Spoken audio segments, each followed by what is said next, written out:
சம்பா ஒரு தனி வாசனை தான். அதுலேயும் பிரியாணி செஞ்சு சாப்பிட்டோம்னா ஒரு மனமே தனி தான். இப்படி பிரியாணி நீங்கள் செஞ்சு கொடுத்தீங்கன்னா உங்களுடைய பிள்ளைங்க பிளேட் அவ்வளோ எம்டியாக வரும். எப்படின்னு பார்க்குறீங்களா? ஸோ ஃபர்ஸ்ட் மட்டனை நல்லா குக் பண்ணிக்கிடலாம். அதுக்கு ஒரு மஞ்சத்தூள், உப்பு, தயிர் அண்ட் ஒரு 1/4 கப் வாட்டர் ஆட் பண்ணி ஒரு 4 to 5 விசில்ஸ் விட்டுக்கோங்க.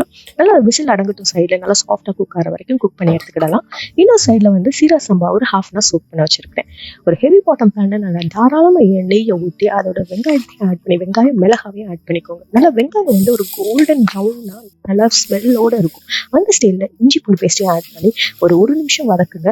ஃபைனலாக கொஞ்சம் தக்காளியும் ஆட் பண்ணி தக்காளியிலேருந்து எண்ணெய் பிரிஞ்சு அதுக்குள்ள மேஷியாக குக் ஆகிருக்கும். அந்த ஸ்டேஜில் நான் பிரியாணி பவுடர் ஆட் பண்ணேன். அதாவது எல்லா ஸ்பைசஸையும் ஆட் பண்ணியிருக்கேன். ட்ரை ரோஸ்ட் பண்ணி பவுடர் பண்ணி வச்சதை ஆட் பண்ணி அதோட வத்தப்பொடி, மல்லிப்பொடி இதெல்லாம் ஆட் பண்ணிக்கோங்க.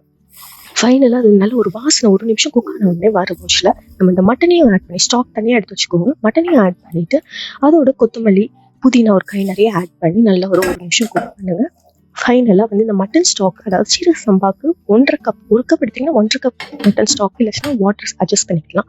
ஆட் பண்ணிவிட்டு சீரக சம்பா அரிசியும் போட்டு மூடிடுங்க. நல்லா மேலே வந்து ஆவி வர மூச்சில் விசில் போட்டு அதை ஒரு 10 to 15 minutes சிம் குக் பண்ணிங்கன்னா உங்களுடைய பிரியாணி சூப்பராக ரெடி ஆயிடும்.